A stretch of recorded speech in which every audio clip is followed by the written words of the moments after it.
I am CEO at Helm 360. Been here for around 10 years. Been really working in the legal technology space for 25 plus years now, longer than I care to remember. And prior to that, I was with Thomson Reuters for 16 years, where again, I was working in the legal technology space. Spent my first early years working in technical support. So I was the first technical support guy in a European office in London, helping to kind of scale out the Elite brand at the time, and went on to lead the European support team. And then my final role was Director of Global Technology Services, where we were kind of responsible for a lot of the implementations of their technology solution, which was a finance solution for law firms, and rolling that out globally. Mm-hmm. Okay, wow, that is a mouthful. You've accomplished so much in your 30 short years on this planet, my friend. I wish. I think the gray hairs tell a different story. You got a baby face, Bim. So what define legal tech? So when you think about a law firm, they have certain business systems that they will ultimately use to be able to operate successfully. And one of the hubs of that is their finance system. So this allows them to bill their customers, to record their time, really perform all of the financial insights in terms of when they take on a case for a client. How do they actually analyze things like profitability? How do they make sure that the lawyers can record time against it, record expenses against it, so then they can actually budget and understand, like, what the profitability of that matter looks like. So what we do at Helm 360 is we help those law firms really with the implementation and transformation of their technology solutions. So a lot of the customers that we work with today will have very old systems. So typically a law firm won't look to replace their finance system for a good 10 to 15 years. So what we're dealing with at the moment is like an influx of customers that have really, really old technology solutions that are either out of support or require on-premise data centers to be able to host them. And they're not cloud ready from a security perspective, not the most secure solutions. So what we do is we kind of help those customers to figure out, A, how do I take a look at my data that's sitting in those systems and transform that and extract that into a new cloud-based system? And then how do I re-educate my workforce, right, to make sure that they can actually use the new cloud system and understand how I get all of the same kind of information in terms of my numbers, manage my case successfully, understand my client dynamics, all through a new platform, essentially. Mm-hmm. Okay, got it. Um, yeah. So why was legal tech? Why did you want to focus on that? So to be honest with you, I kind of fell into legal tech. So when I first started my career out of university, I worked in the energy sector in the UK as a consultant. I was based in a place called Leatherhead, which is down in the south. This is pre-marriage, and my only goal was to really be in London, and I needed a job that was in London. So I looked around, and this particular job needed a skill set that I happened to have, which was Infinix 4GL, a particular database management platform. Not really used so much these days, but it was very popular, similar to Microsoft SQL Server, if you're familiar with that. So I happened to have the right skills, managed to get this job, and this was the company that then got acquired by Thomson Reuters. So that's kind of how I fell into the legal space. And then over the years, you kind of develop like a deep understanding of that domain and what's involved, and you develop relationships and you build out a network of people that you interact with on a daily basis, whether it be from a technical perspective, supporting them, but then more so now just helping them on their journey in terms of product selection and then figuring out how their path is gonna work over the next few years to transform their business into something new. So just through building those connections, helping those customers in the early days, over the years, your reach extends beyond just like a few firms here and there. Like now, I can go to New York tomorrow and I can catch up with some really good friends that I have at law firms that we've been helping over the years, not just in this capacity, but in other capacities in my previous roles as well. And it becomes a bit of a kind of friend network and a bit of a family that you kind of just want to stick to. So there is a saying that once you kind of step into the legal tech space, it's very difficult to step away just because of the the kind of network that you end up building, not just with your customer base, but also your peers, right? So we have, competitors or vendors in our market that we work with that deliver some of these best of breed solutions to law firms. And because we're at the same conferences, we're kind of crossing paths on implementations. You get to know that whole ecosystem, right? So you kind of just kind of stay there, and it's a lovely place to be. Mhm. Okay, awesome. And are there specific types of law firms that you all work with, like PI or tax attorneys or what? All of them? Yeah, to be honest, pretty much any firm that's looking for a tech transformation, right? So we typically play in the mid-market and above. So anything from like 50 lawyers to thousands of lawyers, like we will work with firms all the way up scale. And really, as I mentioned before, like there's kind of a couple of focus areas that we have as a business. So one of them is on the finance system side that I mentioned in terms of like transform there, but also like a big area for law firms is on the compliance side, risk and compliance.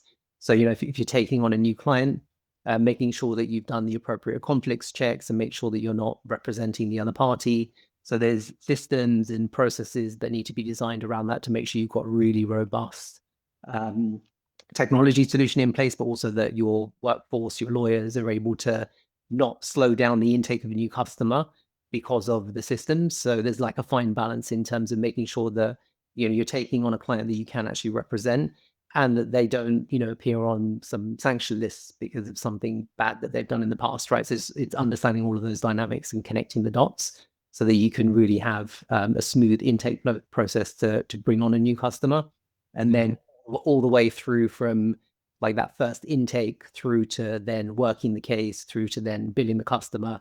Like we're kind of helping customers on that journey all the way through. Mm-hmm. Wow. Okay. So it does a bit of a background check on the client initially. Am I understanding that correctly? Yeah, so if you think about like a typical law firm will have a database of clients that they've worked with before. Mm-hmm. So that's kind of stored within their ecosystem of knowledge. And within there, there'll be related parties. There'll be people that will be linked to a case that will also be stored in their practice management solution. So what these solutions that kind of handle the risk and compliance side, what they do is they kind of have an engine that kind of sits on top of that data to firstly go and do quick searches to go and understand, is there a possible connection between the person you're about to intake based on like the company information that you've got or the individual's information that you've got. So you kind of throw in like all the data that you have on the new customer that you want to intake, and it will go and do an intelligent search across everything that law firm has kind of acted on previously to see if there's any hits. So it will give you an understanding as to whether or not there's something you need to kind of be concerned with. And it's not just about the risk can be defined as different things, right? So there's the risk of taking on a client that maybe you had 10 years ago has now come back to the table, but actually they never paid their bills on time, or there was a big amount that you had to write off because they were delinquent on their payments. So even things like that will come up as part of the thing to say, yes, you can take this client on, but remember there's a risk associated with that because of what happened last time. So maybe you need to negotiate better terms this time. So that's the kind of stuff that can happen from one aspect of risk. And then there's the other side, which is, okay, maybe we just don't want to do business with anyone associated with someone in Russia, for example, right? Because of the geopolitical stuff that's happening at the moment. So what we can do with these kind of solutions is you can go and automatically check sanctions lists that are kind of available through API connections, and then that can be incorporated into a conflict search. So the idea is like just by entering a few information pieces about the client you're about to intake, it can do like within a matter of seconds, it can do a comprehensive search internally of what you've done before and externally to be able to raise any flags that you may then want to consider. And then at that point, it's then, okay, is it an acceptable risk or not? And then, and depending on where they exist. So if, say, for example, the Russia connection could be like a really big issue for a lot of firms now. So if that happens, then that would usually go through like an approval path. So until you won't be able to intake as a lawyer, you won't be able to intake that client. until it goes through to the managing partner, for example, to approve, because it's considered to be a very high risk thing for the firm. So could have reputational damage, all that kind of stuff associated with it. Hmm. Got it. Got it. That's awesome. So I'd love to hear about your path to becoming CEO. Was that in your mind from day one? You're like, this is what I've set my sights on, or how did that come about?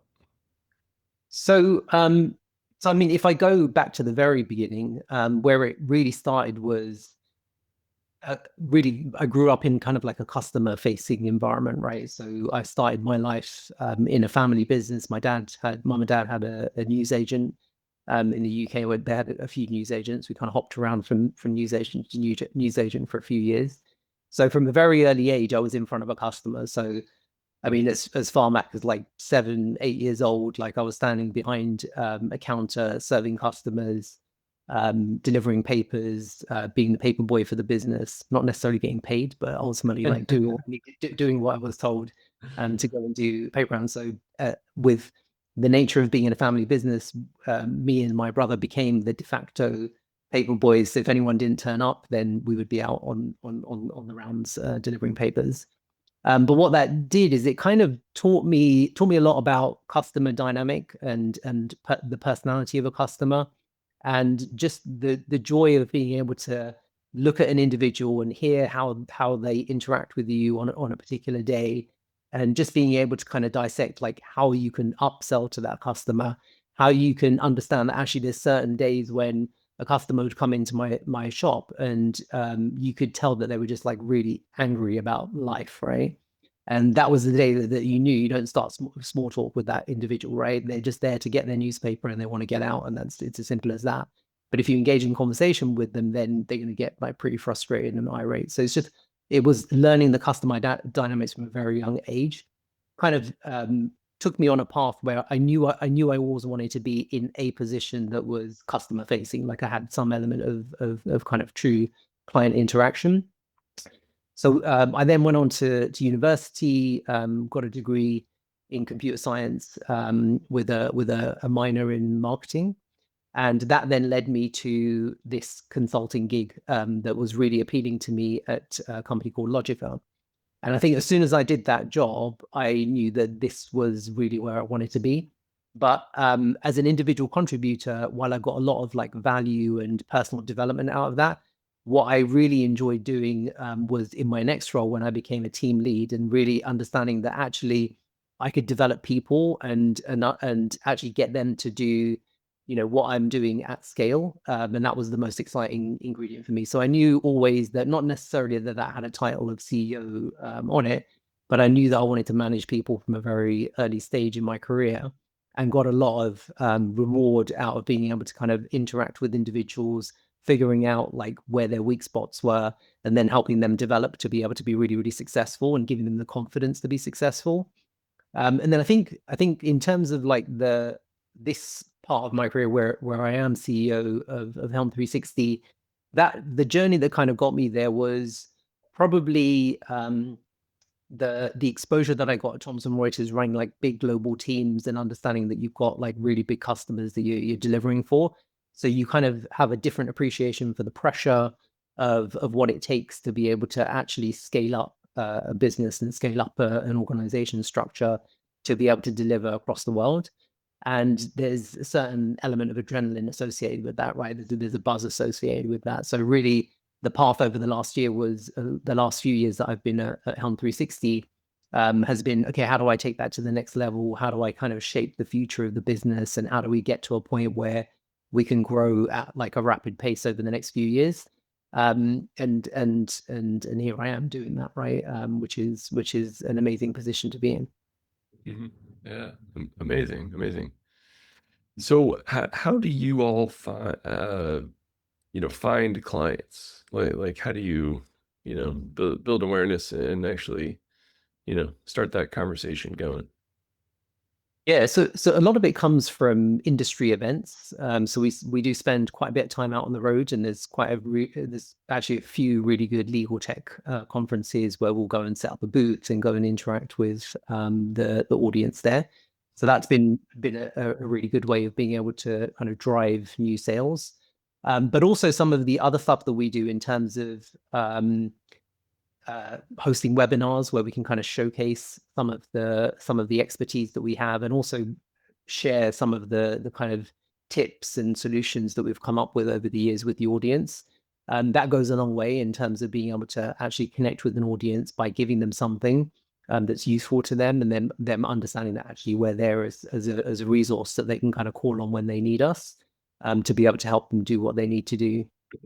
So that definitely helps. And then also I also have a podcast that you may know about, called The Legal Helm. And that's been also really fantastic in terms of just being able to kind of connect with the market in a different way through some of the other legal technology vendors that are out there, right? And being able to kind of talk to other CEOs, other business owners about what they're doing and the problem they're trying to solve for law firms. So you kind of get to a point where actually you've got like a network, a community of people that really are talking about all of the kind of similar problems that most law firms are facing, and some of the solutions that are available to them. Mhm. Awesome. Awesome.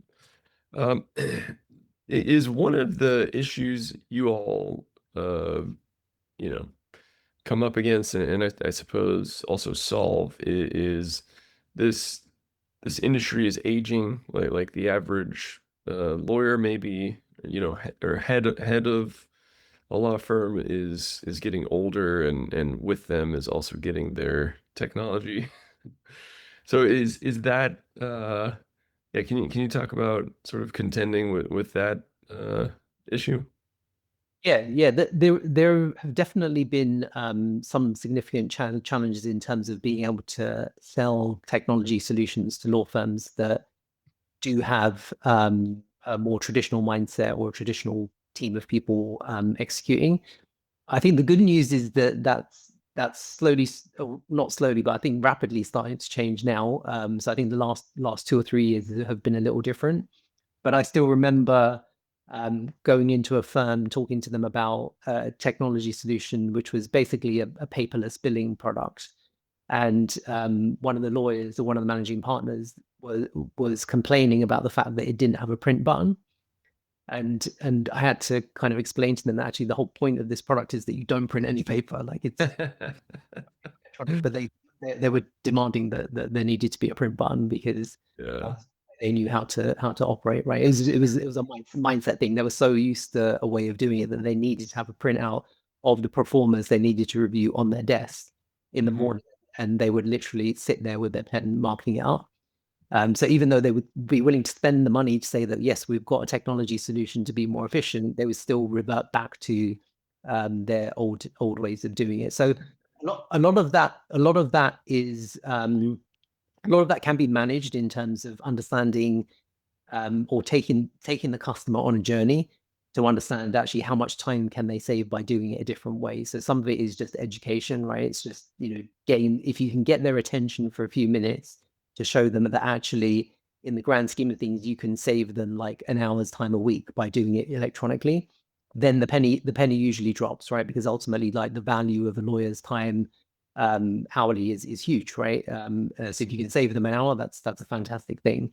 So getting into that kind of mindset will work sometimes, not all the time. Like there is just some firms that just have that certain lawyer in them that just so used to a way of working, that doesn't change. But I think the good thing that's happening at the moment is some of the things we see from an AI perspective that's impacting firms is that there's much more awareness of why they need to be ahead of the curve in terms of technology.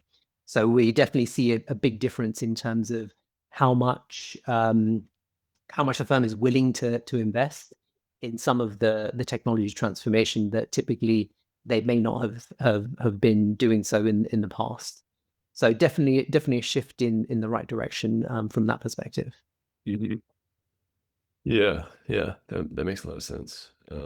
Awesome. Well, we are coming towards the end of our time together, unfortunately. I have one final question for you, Bim. It is an open-ended question. You can take it in any direction you like, personally, professionally, long, short, big, small. It's the name of the show. The question is, what are you working towards? It's a very good question and a good name for the show. Thank I think for me it is really creating a business and continue to build a business that ultimately gives back to the people within it, right? Like I think, like I said to you before, like the joy of running a company like this is that we get to see people who are starting out their career for the first time, leaving university and building a career and putting them on the right path to success so that they can feed their families, they can pay a mortgage, they can have a successful life. And then you've got the other people that may be like mid-career or trying to find a new opportunity with us, and we're helping them, redirect and maybe like build new skills and build new talent, so that they can continue their career and continue to grow. So I think for me, it is all about that. Like I think the next few years is really focused on like how can I be a contributor to the future of some of the people that are working for us, and help them build a future for themselves. you. Amazing, amazing. Where can my audience find out more about you and Helm 360? So helm360.com is probably the best place. If you search for Bim Dave, then I'm pretty much plastered everywhere. So you're welcome to kind of use any of those methods that are available.